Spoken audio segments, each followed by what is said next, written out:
Cash is the lifeblood of a business, and a business needs to generate enough cash from its activities so that it can meet its expenses and have enough left over to repay investors and grow the business. While a company can fudge its earnings, its cash flow provides an idea about its real health.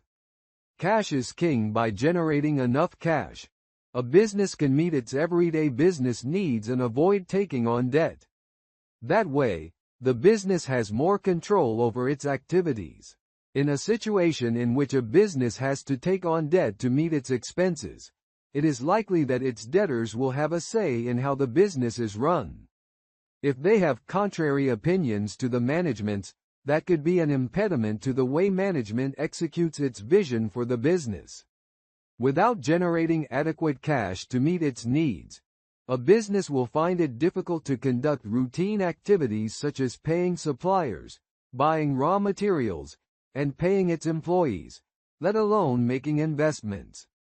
And it should have sufficient cash to pay draws or dividends and keep its owners and investors happy. Areas that offer possibilities for better cash management include accounts receivable, accounts payable, and inventories.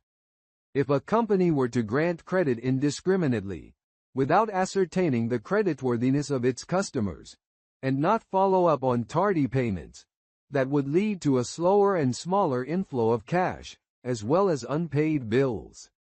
That is why it is important to have a credit policy and follow up on tardy payments.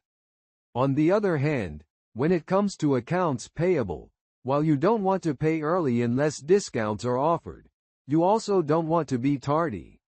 You need a good relationship with your suppliers. It is also important not to have too much cash tied up in inventories but to have on hand just enough inventories for the immediate needs of your business.